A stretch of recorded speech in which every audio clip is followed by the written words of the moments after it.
గుంటూరు పార్లమెంట్లో 7 నియోజకవర్గాల్లో ఎమ్మెల్యేలు అందరూ మనం టచ్ చేస్తూ ఉన్నాం.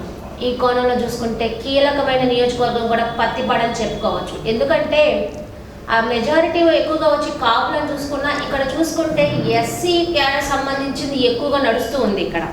ఎందుకు ఈ వీళ్ళ సంబంధించి, ఎందుకంటే ఈ ఎలక్షన్స్కి నిజంగా ఎవరు గెలిచారు? మొన్న ఎలక్షన్స్ చూసుకుంటే డొక్కా మాణిక్యవరప్రసాద్ గారు పోటీ చేయడం చూసాము, సుచరిత గారు గెలవడం కూడా చూసాము. అసలు నిజంగా అభివృద్ధి రౌండ్లో జరిగిందంటారా?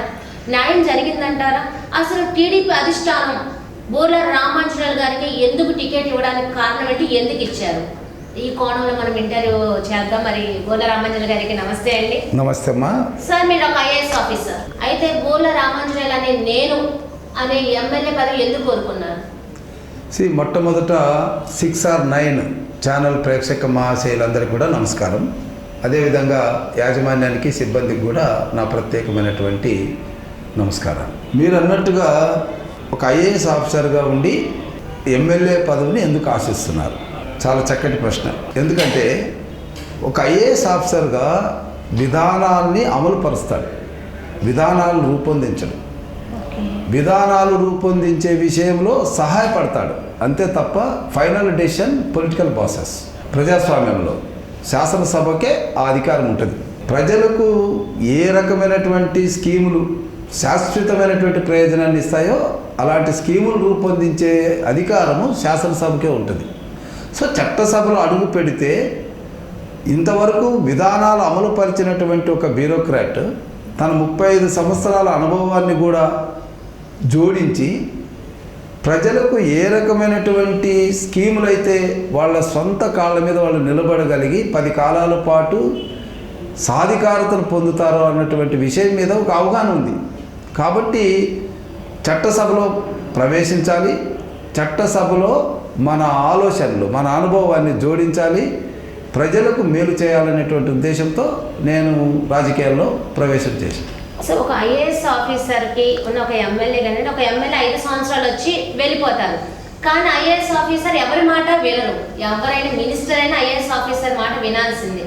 మరి అంత పెద్ద పదవిని వదులుకొని మరి ఒక 5 సంవత్సరాల ఎమ్మెల్యేగా ఉండాలని ఎందుకు అనుకుంటున్నారు? ఎవరు చెప్పారు ఐఏఎస్ ఆఫీసరు ఎవరి మాట వినుడు అని? ఐఏఎస్ ఆఫీసర్ ఆయన విధానపరమైనటువంటి నిర్ణయంలో వాళ్ళ బాస్, వాళ్ళ మంత్రి వాళ్ళ బాస్ మంత్రికి ఫైల్ సర్క్యులేట్ చేయాల్సిందే తప్ప ఆయన ఎవరి మాట వినడు అనేటువంటి పాయింట్ ఎక్కడ వస్తుంది? కాబట్టి ఇక్కడ అది కాదు, చట్ట పరిధిలో పనిచేసే విషయంలో ఎవరి మాట వినాల్సిన పనిలే. అంతేగాని చట్ట పరిధిలో పనిచేసేటప్పుడు ఖచ్చితంగా మంత్రులు చెప్పినప్పుడు వినాల్సి వస్తుంది. చట్టానికి వ్యతిరేకంగా చెప్పినప్పుడు వినరు.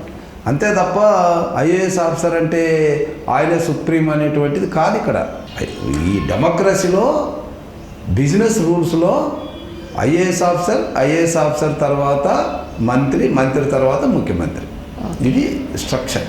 కాబట్టి అక్కడ ఐఏఎస్ ఆఫీసర్గా ఎన్నో అధికారాలు ఉన్నటువంటి మీరు 5 సంవత్సరాల ఎమ్మెల్యే కోసం ఎందుకు వచ్చారన్నటువంటి దాంట్లో అర్థం లేదు. అంబేద్కర్ గారు రాజ్యాంగంలో రిజర్వేషన్స్ పెట్టారు. ఎప్పుడు పెట్టారు? 70 సంవత్సరాల క్రితం పెట్టారు. ఇప్పటికీ అది రన్ అవుతుంది.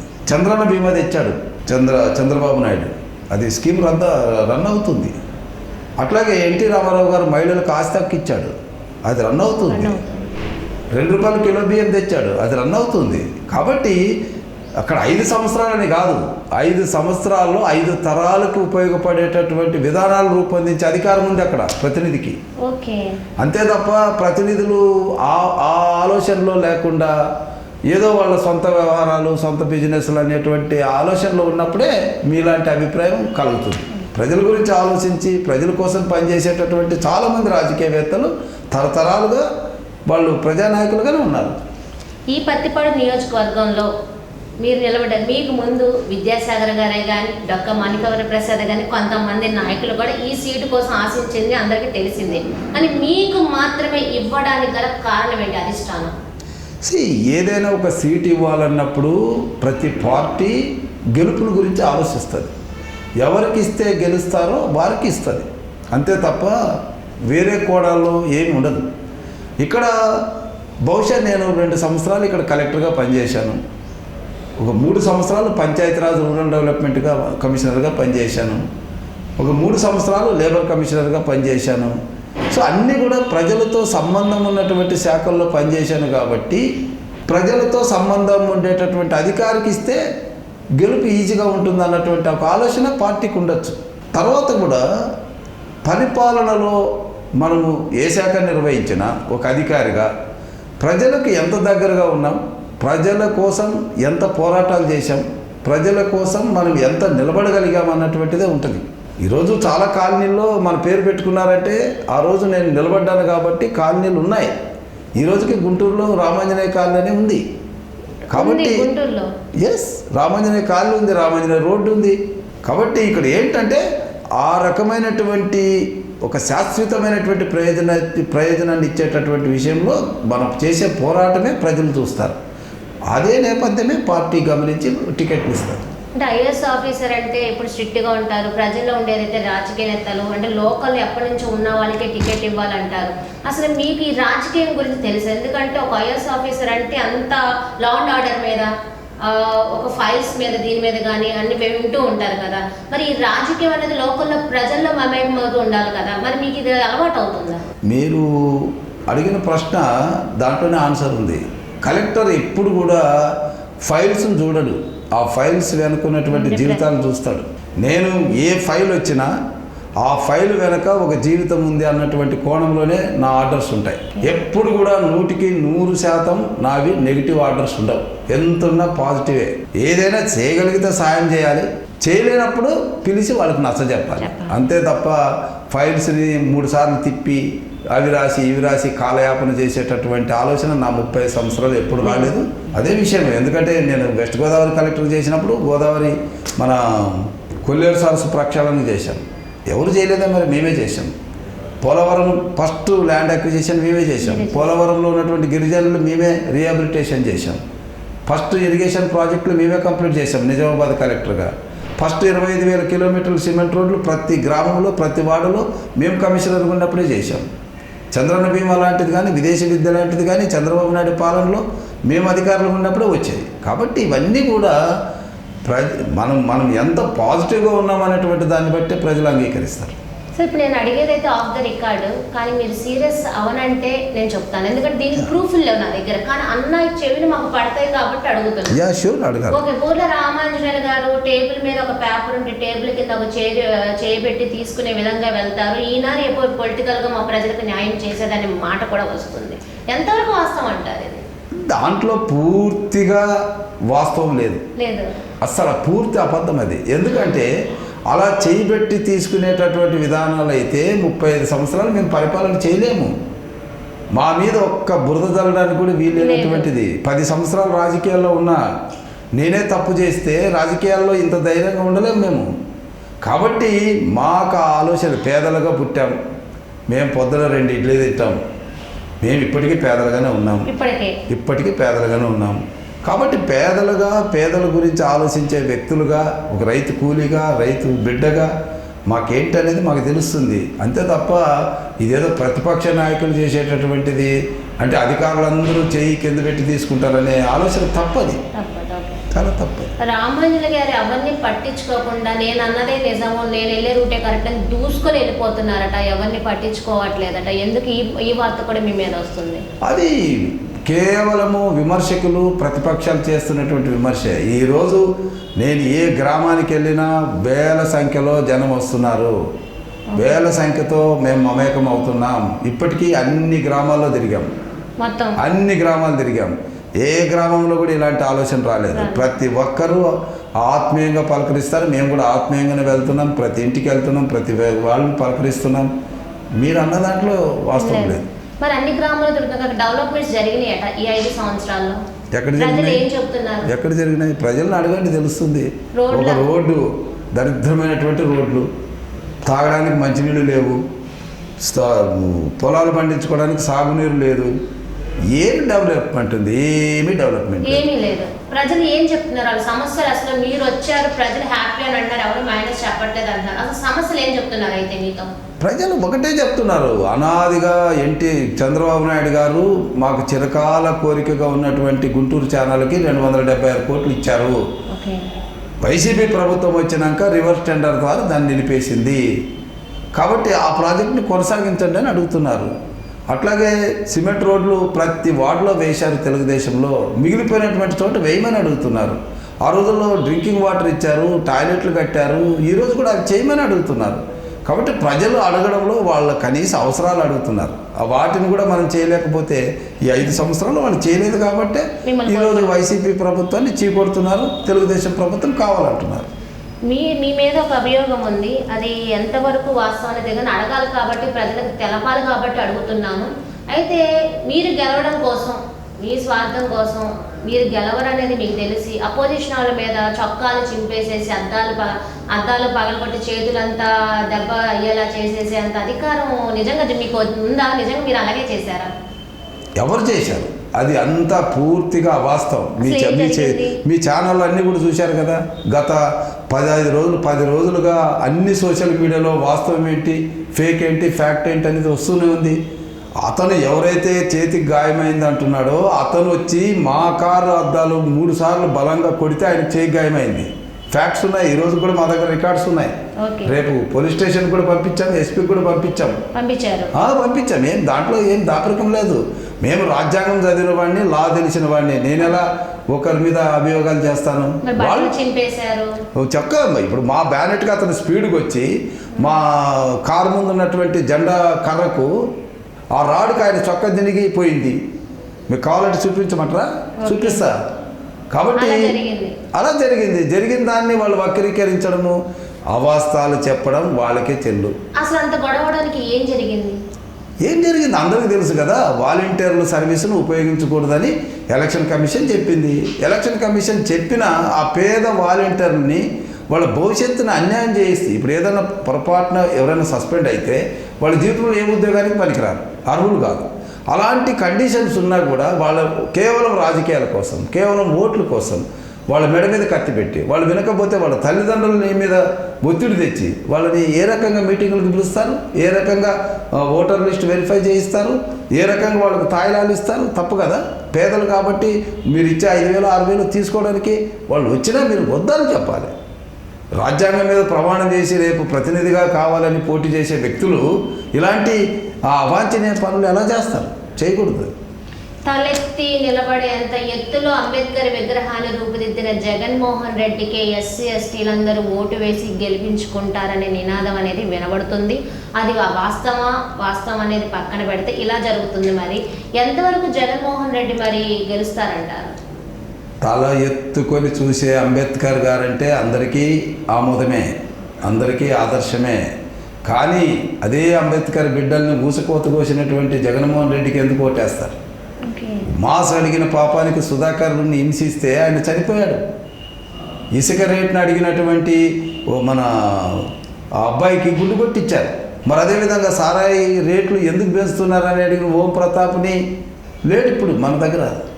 కాబట్టి 27 స్కీములు రద్దు చేశారు అంబేద్కర్ బిడ్డలది. అవి చూస్తారు తప్ప ఈ అంబేద్కర్ విగ్రహం అంతెత్తుందంటే ఉంటే సంతోషపడతాము. కానీ అట్ ది సేమ్ టైం ఆ బిడ్డలు కూడా చూడమని అడుగుతున్నారు. వాళ్ళు చూడలేదు కదా. 27 స్కీములు రద్దయింది, మీకు తెలీదా? అయితే జగన్మోహన్ రెడ్డి ఇచ్చిన పథకాలు ప్రజల్ని లేజీ చేయడానికే ఇస్తున్నాడే తప్ప ఇందులో ప్రజలకు అభివృద్ధి ఏం లేదంటున్నారు కదా. మరి సూపర్ 6 అనే నినాదం మరి ప్రజల్ని లేజీ చేయడం అని కాదా? ప్రజల అవసరాలకు తగినంత ఇస్తే వాళ్ళ అవసరం ఏంటో వాళ్ళు గుర్తెరిగి ఆ డబ్బుతో వాళ్ళ కార్యక్రమాలు వాళ్ళు చేసుకుంటారు. ఇప్పుడు నేను ₹1,00,000 నాకు ఇచ్చారనుకోండి, నేను ఒక ఆటో కొనుక్కోవడానికి నాకు ఇంకొక ₹1,00,000 అవసరం కాబట్టి బ్యాంకుకి వెళ్ళగలను. నాకు 10,000 ఇస్తే నేను ఏ బ్యాంక్ కూడా వచ్చి నాకు 1,90,000 ఇస్తాడు? 2 లక్షలు విలువైనటువంటి ఆటో. చంద్రబాబు నాయుడు ఆటో కొనడానికి ₹1,00,000 సబ్సిడీ ఇచ్చాడు. ఈయన డ్రైవర్ ఉంటే 10,000 ఇస్తానంటాడు. ఏది సంక్షేమం? ఆటో ఓనర్ కావడం సంక్షేమమా? ఆటో డ్రైవర్గానే నీ జీవితాంతం కొనసాగించడం అనేది సంక్షేమమా? అంటే జగన్మోహన్ రెడ్డి గవర్నమెంట్లో పేదలు పేదలుగానే ఉంటారు, అభివృద్ధి ఉండదంటారు. అది పేదలే గ్రహించారు, మేము చెప్పడం ఎందుకు? పేదలే గ్రహించారు. మేము మా జీవితంలో ఇంకో ఆటో కొనుక్కోలేము, మా జీవితంలో ఇన్నోవా కారు ఓనర్ కాలేము, మా జీవితంలో ఒక ల్యాండ్కి ఓనర్ కాలేము, మా జీవితంలో విదేశాలకు వెళ్ళి చదువుకోలేము, మా జీవితంలో ఒక బెస్ట్ అవైలబుల్ స్కూల్ మాకు రాదు, మా జీవితంలో మళ్ళా మాకు ఒక 2.5 సెంట్లో ఇల్లు రాదు అనేది ప్రజలు గ్రహించారు. ఇక్కడ కొత్తగా చెప్పేది ఏం లేదు. ఒకవేళ టీడీపీ గవర్నమెంట్, అంటే వైసీపీ రాని టీడీపీ రాని అనట్లేదు, ఒకవేళ టీడీపీ గవర్నమెంట్ వస్తే సబ్ప్లాన్ ఎస్సీ ఎస్టీ సబ్ప్లాన్ నిధులు వస్తాయా మళ్ళీ? మేము చెప్తున్నాం కదా క్లియర్గా, ఏవైతే రద్దు చేశారో 120 స్కీములు, ఎస్సీ ఎస్టీ బీసీ మైనార్టీ ఇతర వర్గాల్లో ఉన్నటువంటి ఆ స్కీములన్నీ మళ్ళీ తిరిగి కొనసాగిస్తూ సూపర్ 6 ఇస్తాం. సూపర్ 6 ఇస్తాం. ఎస్. మరి ఈ ఉమ్మడి గుంటూరు జిల్లాలో ఖచ్చితంగా టీడీపీ ఎంతవరకు గెలవచ్చు అనుకుంటున్నారు? అన్ని సీట్లలో కలుస్తుంది. ఎంతవరకు? ఎస్, అన్ని సీట్లలో కలుస్తుంది. రాసి పెట్టుకోండి, అన్ని సీట్లలో కలుస్తుంది. మొత్తం 17 మొత్తం కలుస్తుంది. మీరు ఏమి 175లో వై నాట్ 175 అని ఆయన అంటున్నాడు. ఓకే, మేమంతా 175లో మేమే కలుస్తున్నాం. మీరే మళ్ళీ 175 కూడా మొత్తం 175లో మేమే కలుస్తున్నాం. అసలు ఇది సాధ్యమేనా? ఎవరికి వాళ్ళు 175 మేమేంటి, ఇది సాధ్యమేనా? ఏది 175 ఎవరికి వాళ్ళు మాకు వచ్చేసి అనుకోవడం సాధ్యమా అసాధ్యం అనేది రేపు మీరు జూన్ 4వ తేదీ నాడు చూస్తారు కదా. చూస్తారు. మరి ఈ కలియుగ కురుక్షేత్ర మహాభారతంలో మరి ఈ యుద్ధానికి సిద్ధమా అనేది అడుగుతున్నాము. ఎప్పుడో సిద్ధం. 6 నెలల నుంచి పత్తిపాడు నియోజకవర్గంలో సిద్ధపడే గ్రామాలన్నీ తిరిగాము. గ్రామాల్లో ఓటర్లందరితో కలిశాము. వాళ్ళు నిర్ణయించారు, మా భవిష్యత్తుకు బంగారు బాట వేసేటటువంటి భవిష్యత్తు గ్యారెంటీ పథకం రావాలి, మాకు నిలబడిపోయినటువంటి ప్రాజెక్టులు రావాలి, ఉద్యోగాలు లేక అల్లాడుతున్నటువంటి మా పిల్లలకి భవిష్యత్తు ఉండాలి, మా కుటుంబాలు అప్పుల పాలైనటువంటి ధరలు పెరిగి పన్నులు పెరిగి ఆ అప్పుల పాలైనటువంటి కుటుంబాలకి మళ్ళీ తిరిగి పూర్వవైభవం రావాలి, ఇవన్నీ కోరుతున్నారు. కాబట్టి వాళ్ళు already they have decided. Sir, మీరు పొలిటికల్ లీడర్గా కాసేపు తీసేద్దాం, ఒక ఐఏఎస్ ఆఫీసర్గా. అసలు జగన్మోహన్ రెడ్డి వస్తే ఆంధ్రప్రదేశ్ ఎలా ఉంటుంది, నెక్స్ట్ మళ్ళీ చంద్రబాబు నాయుడు వస్తే ఎలా ఉండబోతుంది ఆంధ్రప్రదేశ్? మీరు ఒక ఎడ్యుకేట్ కాబట్టి మీరు ఏం చెప్పబోతున్నారు మెసేజ్ ప్రజలకి? ఒక ఎడ్యుకేటెడ్గా కాదు, కామన్ మ్యాన్ కూడా 5 సంవత్సరాల్లో మనకు రాజధాని లేదు. 5 సంవత్సరాల్లో, ఒక సంవత్సరంలో కష్టపడి ఉంటే పూర్తయ్యే పోలవరం కాలేదు, ఒక 2 సంవత్సరాలు కష్టపడి ఉంటే అయ్యేటటువంటి ఇరిగేషన్ ప్రాజెక్టులు కాలేదు, ఒక 10 పరిశ్రమలు వచ్చింటే ఒక 10 లక్షల మందికి ఉద్యోగాలు వచ్చేటటువంటి యువతకు ఉద్యోగాలు రాలేదు. ఇవన్నీ 5 సంవత్సరాల్లో చూస్తున్నాం కదా. మళ్ళీ ఇంకో 5 సంవత్సరాలు ఎందుకు చూస్తారు? మీ పిచ్చి ప్రశ్న కాకపోతే చూడరు. అంటే ప్రజలకు ఏం చేయలేదా జగన్మోహన్ రెడ్డి? ఆయనే చెప్పాలి, నేను పోలవరాన్ని కంప్లీట్ చేశాను, నేను ఈ రోడ్లు వేశాను, పిల్లలకు ఉద్యోగాలు ఇచ్చాను అనేది చెప్పాలి. ఇప్పుడు తెలుగుదేశం పాలనలో 6,30,000 ఉద్యోగాలు వచ్చాయని వైసీపీ మంత్రి అసెంబ్లీ సాక్షిగా చెప్పాడు. అదే మాట చెప్పమానండి, మా ప్రభుత్వంలో 2 లక్షలు కదా. మీ బిడ్డ మీకు మేలు చేశాడంటే మీరు ఓటేయండి అంటున్నాడు కదా, చేయకపోతే వేయొద్దు అని అంటున్నాడు కదా. ఏంటి మేలు? ఏంటమ్మా మేలు? ఎస్సీలకు 27 స్కీములు రద్దు చేయడం మేలా? బీసీలకు 30 స్కీములు రద్దు చేయడం మేలా? ఏ రకంగా మేలు?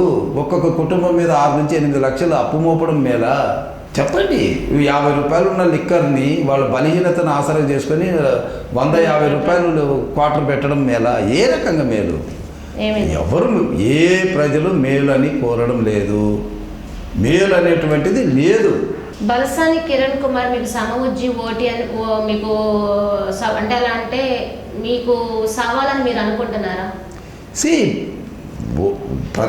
ఏదైనా కానీ పోటీలో ఉన్నప్పుడు అవతల వ్యక్తి నాకన్నా బలవంతుడనే నేను పోరాటం చేస్తాను. ఎప్పుడు బలహీనుడనే నేను ఎప్పుడు చేయను. పోటీలో మీ నుంచి మీ పత్తిపాటి నియోజకవర్గంలో మీరు ఎమ్మెల్యేగా గెలిస్తే మీ ప్రజలకు మీరు ఏం చేయాలని మీరు ఏం ఉంది మీకు? నాకు పరిపాలనలో అనుభవం ఉంది, ఏ శాఖలో ఏ పని చేయాలో నాకు తెలుసు. మా పత్తిపాడు నియోజకవర్గ ప్రజలకు ఏం కావాలో నాకు పూర్తి అవగాహన ఉంది. ఈ అవగాహన ఉన్నటువంటి వ్యక్తికి ద డే బిగిన్స్ నేను వర్క్ చేయడం మొదలు పెడతా. అదే కొత్తగా వాళ్ళైతే దీన్ని అర్థం చేసుకొని ఏ శాఖలోకి వెళ్ళాలి, ఏ శాఖలో అడిగితే ఏ పని అవుతుంది అనేటువంటి తెలుసుకోవడానికే 1 సంవత్సరం పడుతుంది. నాకు అవసరం లేదు, ఇమ్మీడియట్గా నా వర్క్ స్టార్ట్ చేస్తా. వాళ్ళకు ఉన్నటువంటి సమస్యల మీద నాకు ఆల్రెడీ ఒక అవగాహన ఉంది. బడ్జెట్ ఎలా వస్తుంది, బడ్జెట్ ఎలా ఖర్చు పెడతాం, ఏ బడ్జెట్ ఏ రకంగా వస్తుంది అనేటువంటిది నా మీద నాకున్న ఒక అవగాహన ఉంది. తర్వాత నాకు అధికారుల దగ్గర పరిచయాలు ఉన్నాయి. నా దగ్గర పనిచేసిన వాళ్ళు లేదా నా పైన ఉన్న వాళ్ళు అందరూ కూడా ప్రజల కోసం పనిచేసే అధికారులు ఉన్నారు. మా ప్రణాళిక మాకుంది. పక్కగా ఎవరు చేయనంత అభివృద్ధి మేము చేసి చూపిస్తాం. Okay sir, wish you all the best and మీరు మళ్ళీ ఎమ్మెల్యేగా నేను బోర్ల రామాంజనేయులు నేను అనే దగ్గర అయితే ఖచ్చితంగా కలుద్దాం. అప్పుడు ఒక ఇంటర్వ్యూ చేద్దాము and wish you all the best sir. ఇది ఇవాళ ఇంటర్వ్యూ. మరో ఇంటర్వ్యూ మీరు శ్రావణ మిమ్మల్ని మళ్ళీ కలుస్తాను. అందరూ సెలవు, నమస్కారం.